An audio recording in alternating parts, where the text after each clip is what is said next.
if these hobby courses were saying, hey, study with us, you're not registering with anyone, learn these things, and then we recommend you go do these degree programs, I have no problem.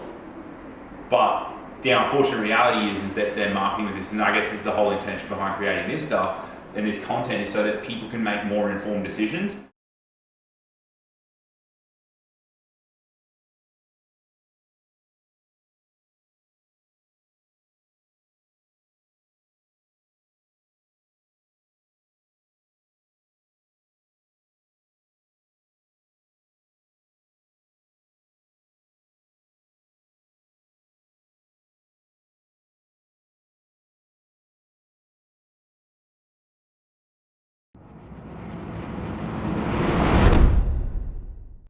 What do you guys think when you hear hobby courses? Because obviously like that's our internal language, but it's really important that we're synonymous with what it means and we understand it as well. Yeah, it just means it's a course that teaches some information, but it's nothing in terms of registration or accreditation. It's a brief overview, I guess, without going in depth into anything. And it's probably something that can allow an individual to look at their own thing, but not actually have the scope to coach other people. Yeah, so like you can learn it for yourself. If you want to learn it and apply it to yourself, that's fine. But a hobby course is something that you can do for education, right? And you can exercise its utility in a hobby capacity, right? But the moment you start generating an income from it, the question then is, hey, are you now able to register with a body? Yeah, and are you doing and the answer is no. Like, if you're doing a hobby course and you're a Fit Pro, your registration body is Fitness Australia. What do you guys think of when you hear clean health? Or what have you encountered? Seminars and workshops that provide basic information and then people think they're qualified. Yeah, it's just a very basic overview of nutrition, and then they call themselves a nutritionist or a nutrition specialist when they know the basic overview. I liken the clean health stuff as they give them a method to use, but they don't understand the foundation principles. Yeah. Clean health to me has been this thing that's like evolved over the years. So where clean health was 3-4 years ago, it was just repackaging Poliquin. Yes. It was all hormones. It was like food affects hormones, hormones matter, and it's gradually become more evidence-based. They're doing stuff with Dr. Lane Norton, they're doing stuff with Dr. Bill Campbell, which is really good. But I guess the stuff that we have on the screen here, which is a little bit more relevant, like you said, Matt, like they've got a system, they sell you into their software that you have to use. It's a bit of pyramid marketing, it's very good commercially. Do you get to register with other people? No. It's still relatively like what's in vogue, and they're just throwing shit out really quickly. So it's like, here's how to comp prep, here's, Dr. Lane Norton's reverse dieting and all this kind of stuff, and it's just like all the contemporarily like trendy stuff. And unfortunately, there's no foundational sciences. And what we know is, and especially in dealing with the underwriters, is like you have to have foundational science. When people come in and they're like, oh, this is what I've done with clean health, they might have done like one thing on here. And then if we go and look at the curriculum or how like it comes about, it's the combination of applied ex-phys, we've got ex-phys and health science nutrition, and then we've got the additional applications and then the further development that has been in the field of sports nutrition in the last 20 years then. They want to know how we're different to us. So they've obviously created a Cert 4, so it's under the Australian Qualifications framework.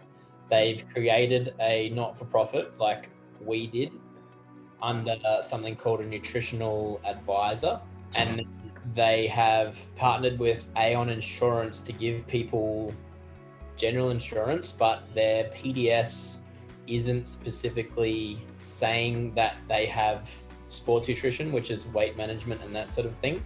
I think it just says general nutrition advice, which then they're teaching things in their certificate that are outside the person's scope that they're insuring for. They're either a wellness coach or they're a nutrition advisor.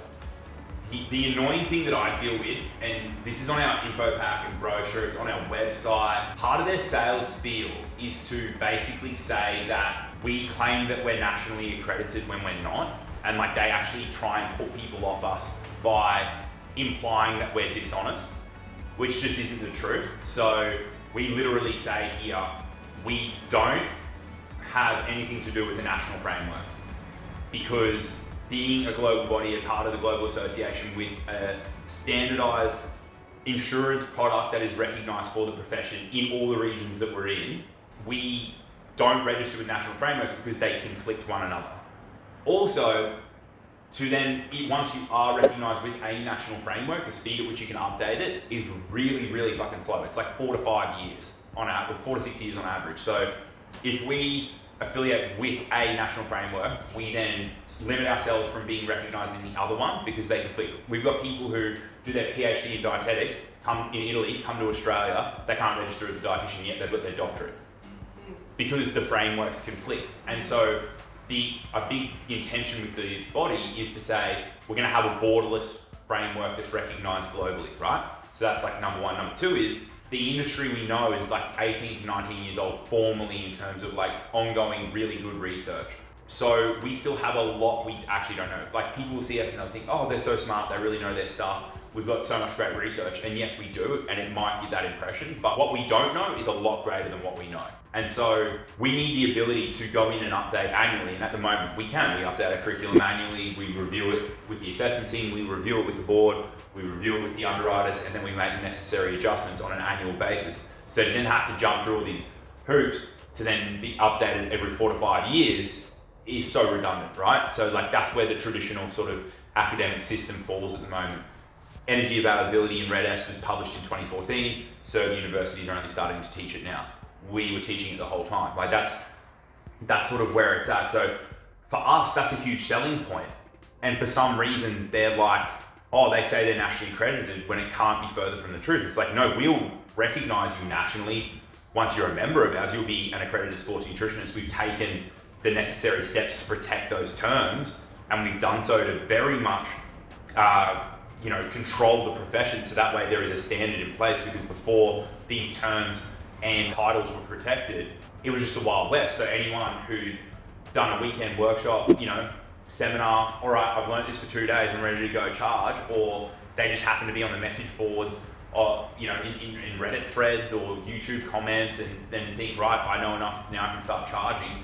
We've limited that. Yeah, there's some people who've done post-grad, but it was that spectrum, and now we're saying we're getting rid of all that riffraff and we're going only with quality. And then we've still got, a bandwidth where there's some good and bad, but we've reduced the risk of bad and established that standard. So that's a big one from our end. It's like, personally and professionally, I have a problem with it where it's like, hey, if you're gonna talk about us, talk about the truth.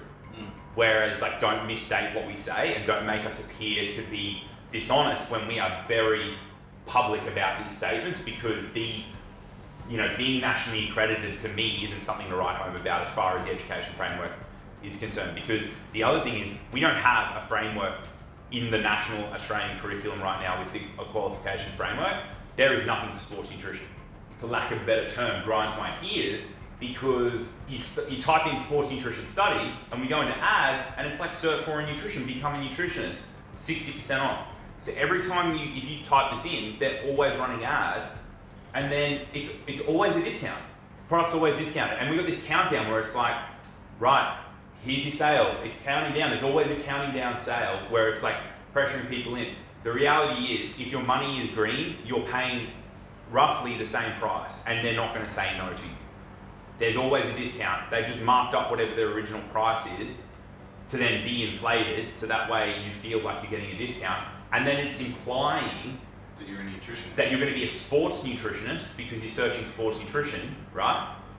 And then it's got those terms. And then it's like, become a qualified nutritionist without spending years of studying, this is my third thing, right? So the first thing is, we don't lie about being nationally accredited. We don't care for it. That's actually a con. Yeah. Like that's a strike against it, because nothing is, but it's a certificate for nutrition, and as we can see, you become an NRN, nationally recognized nutritionist, just some term they made up, even though there's a clinical nutritionist and you're with all that kind of stuff. And then when you actually click the links, it's like you realize your choice is a wellness coach or a sports nutrition advisor. That's what you are. That's not a nutritionist, and it's not a sports nutritionist. And then finally, it's like, don't go to uni. Like, so much of their ads is like, don't go to uni. Yeah, they want to be the minimum. They want their students to like settle for the minimum. But just do this and then that's it. The minimum in this, the problem is that the minimum in this is, it's a 4-year bachelor's. It's ACRA, it's NSA. Those bodies exist, it's a 4-year bachelor's. If you want to do the minimum, you got to go to a 4-year bachelor. So this is the problem with it. It's encouraging people going to a minimum that doesn't really exist for what a registered nutritionist or a clinical nutritionist actually is. This is the other thing that they're doing. They're talking down like to people prospectively, like, you know, choosing between us. They're like, oh, but the association and Sports Nutrition Australia make you study more after 3 years. Yeah. And they're saying it like it's a bad thing. It's like, no, we've got guaranteed entry into postgraduate programs that you otherwise wouldn't get. Like, you're not going to get it if you study here. And it's like, yeah, for people who want a shortcut and a quick fix, that's fine. But if you want, like, hey, if you want to succeed in this profession and that's your mindset, you're not going to succeed. Like, that's an oxymoronic concept in and of itself. So if you want to succeed in the profession, then a higher level of study that you get guaranteed entrance into, that you can do part-time, that costs a fraction, it's under 10 grand to do a postgraduate diploma compared to the prices within our universities, is crazy, and you can do it within 12 to 18 months. Like, that's a huge pro. Again, that's not a con. Yeah. It's the same thing as like the national accreditation stuff. So that's another thing that's sort of funny. So they just need to tweak how they speak about us, and that's fine. If they speak honestly, like, then awesome, you know, more power to them. Keep doing them, and at the end of the day, then, you know, if they were doing that, I'd be more inclined to then recommend people go there. You know, after they did Nutrition for Fit Pros, it's like, cool, the next step after Nutrition for Fit Pros would be go and do this if you want to be an advisor, if you don't want to get into the sports nutrition prescription side of things. They're basically offering content and teachings to help them pass the ISSN exam. Yeah. And they talk about, you know, national accreditation, all this stuff. It's just the ISSN accreditation. It's like how Sports Nutrition Australia started 8 years ago, Matt. Wow. It's just a lecture format version of when I was whiteboarding, being like, this is what you need to know for practice, this is how you pass the exam. But they're saying, like, do it in 8 weeks or some shit. Like, they're just undercutting time for us and undercutting price. Yeah, I mean, it says become a fully qualified and insurable sports nutritionist in 10 weeks. That's not the case. They talk about, like, don't provide any fee service for that stuff, and for non-USA residents, please check the laws in your country for the ISSN. They exist to recognise people that already have a formal qualification. So ISSN SNS is for undergrad. So if you're in undergrad, you can do that. Or at an undergrad level. CISSN is postgrad. Then you do the CISSN exam. And it's saying you're certified and we are recognising what you already know. The way it is, it's a pass-fail exam. It's like 80 to 100 questions for the SNS. CISSN is 200 questions, multiple choice. You got to get 70% to pass. So the ISSN, first and foremost, is a non-profit journal. So all their stuff is JISSN. They want to do that. They run the conferences, get like-minded people presenting new information, grow the industry. They do a fantastic job of that. People confuse them for being a professional body that regulate the practice of professionals. It's like, they don't regulate practice, they don't provide insurance policies. You look at all their websites, it's like, where's the insurance policy that you get or anything like that? And like, literally, it's like, you know, here's how this stuff, there are currently people who have it. They can provide education to clients. That's like the wording that they use to get around it. But it's like, if you're charging for a service, you can't do it, you don't have an insurance policy for it. We recommend it in our program that you go and sit it because we think the exams are valuable and the journal is phenomenal. And the ISSN's conduct for the non-profit journal of the International Society of Sports Nutrition, is phenomenal.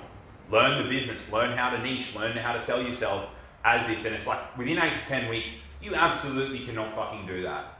Like, our program is 14 to 18 weeks, and after completing that, we're saying, you got to spend 3 years working out if this is for you, and you have to take losses, learns, and lessons along the way to develop your craft, so you can experience a lot of stuff and work out what you don't want. Not pass some exam, be some sports nutrition specialist, sports nutritionist in 8 weeks for some like budget cost price thing that then the other partner of enrolled in the IOPN ripped off Laurent Bannock's and the IOPN team's intellectual property and started repackaging it in this thing. And this is what happens, you know, people like Vast, people like these guys, Clean Health of the world, Women's Fitness Academy now, we're in our 5th year of inception of Sports Nutrition Australia. So what started as just IAP Enhance, at the time then registered Metabolic Health 8 years ago, is now, you know, Sports Nutrition Australia for the last 5 years. So we've got 5 years of like doing this stuff legitimately, private education, non-profit, and then these guys are like, oh wow, there's a market. Yeah. that we can make money. It's like, yeah, you know why there's a market? Because we've done the hard yards to establish a profession. And it's not that there's a market, it's like, right, we've established a profession, and now you're trying to undercut this and undercut the standards. And so what we do, like people with ex-phys and ex-science degrees, they only get this half of the equation. People with nutrition health science, they get this half. To give them the full scope, we need to fill it in with this, and then they're missing ex-phys. Or if they've done ex-phys, then this, then they're missing health science nutrition and nutrition phys. If these hobby courses were saying, hey, study with us, you're not registering with anyone, learn these things, and then we recommend you go do these degree programs, I'd have no problem. But the unfortunate reality is that they're marketing with this, and I guess this is the whole intention behind creating this stuff and this content, is so that people can make more informed decisions as to where it really sits based on like actual professional legislation and professional indemnity and liability as far as they're concerned. And the thing that we get a lot with is people that have done these hobby courses and they realise they still can't do anything. Yeah. They come to us because like I've done clean health, I've done precision nutrition, I've done the Cert 4. We get plenty of people like that will still do that, and then from basically being misled, they now have come to the realisation after spending X amount of thousands of dollars that they still need to do more. It'll seem like we're shitting on people too much. There's actually 3 programs that we work really closely with, and they do the right thing. So hats off to those guys. Nah, they're legends, good on them. So we got NAMS in the US, National Academy of Metabolic Sciences, run by Dr. Joe Klemczewski, HPN1, which is part of the Holistic Performance Institute with Dr. Cliff Harvey.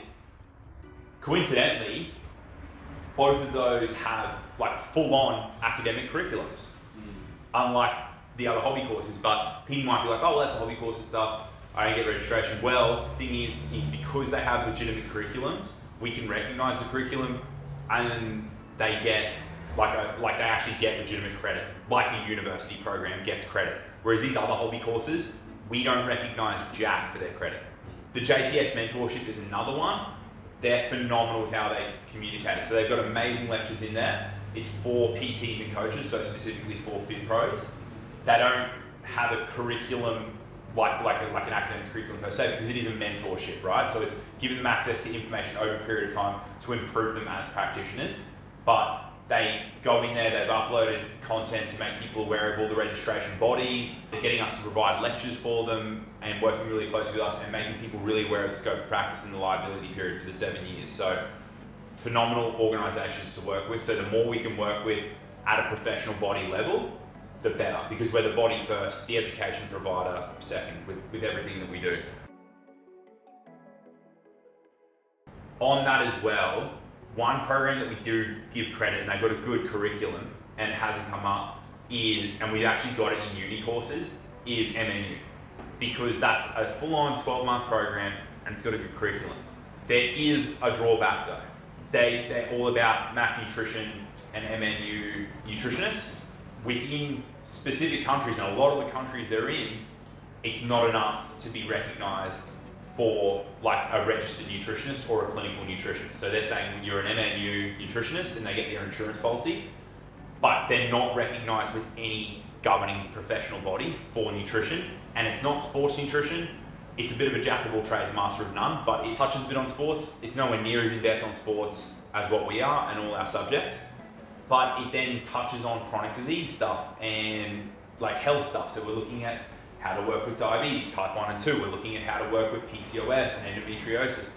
The issue is like, and especially within Australia, and they're having a look at it at the moment, is like, it's a 4-year bachelor's minimum. So for these people to come in and be like, yeah, you're providing education, and it's good, it's sound education, but like an established standard exists, and this unfortunately is 25 to 30% of what that minimum standard is in that space.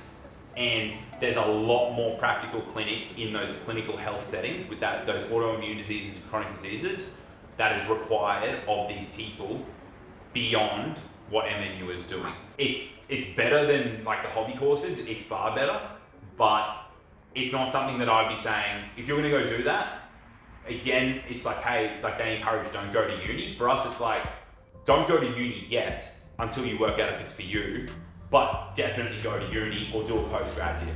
I think that's the most misleading thing for a lot of inquiring students is these hobby courses are marketed to skip the necessary requirements of going to uni. Like you've got the nutritionist and dietetics up at the top tier, and they're trying to market that in whatever it be, whether it be 12 weeks for Nutrition Pro or 12 months for Vast, that in that amount of time you can skip all the legwork that is actually required to get there. Yeah.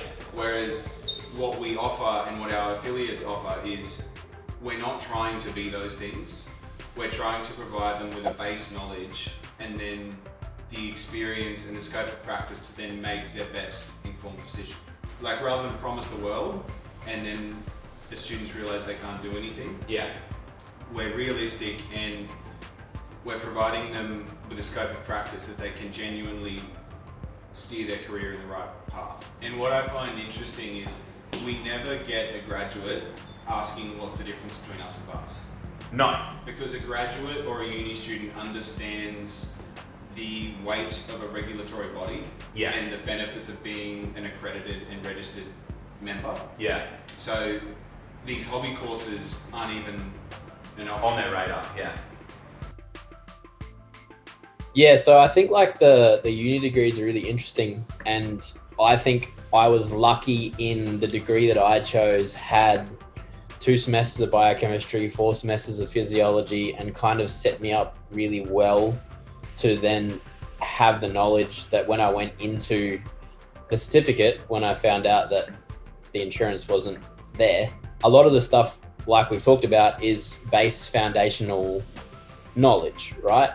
And so I'd done all those papers, subjects in my degree, but the degrees are very varied. And looking at a lot of the credit applications that come through, a lot of them don't do any of this stuff. Most of them have the physiology in the exercise science, but a lot of them don't do any biochemistry at all. Which is crazy. You did biochem, or you had it in your program? Yeah. Yeah. I don't know how many, we'll probably have to do a number search, but there was like 13 plus different iterations of like an exercise science or sports science and exercise and nutrition science program. There's so many different variations, Yeah. There's an accredited sports scientist, there's an accredited exercise scientist, and there's an accredited exercise physiologist from memory. AEP, accredited exercise scientist, accredited sports scientist. Yeah, there's the 3 levels, right? So depending on your degree, you're gonna go into one of these. None of them have nutrition. Some people, we've seen like some stuff where they have like 2 or 3 nutrition electives. They might have sports nutrition 1, sports nutrition 2, and then they might have nutrition 1 or nutrition phys with the biochem, with the ex-phys, which is like you'd say, hey, it's a really good degree, we can give them a lot of credit, but then they still don't have enough to then register with us, so they get like a little bit of credit. So I think the biggest thing with university courses is like understanding, even if you have those subjects, you can't practice in that space because who you register with doesn't give you the policy. Unless you're the sports dietitian, you can't practice in the sports nutrition side of things. We're here, you're gonna do it at some point, have the information, save yourself time, money, heartache from being sold based on what was marketed to that sounded convenient at the time. If it sounds too good to be true, if it's too quick, if it is cheaper and quicker than the certificate in applied sports nutrition, or it has advisor in it, if it's cheaper and quicker and it has the term advisor or advice, then it isn't it. Yeah, the outcome is not the same. Yeah.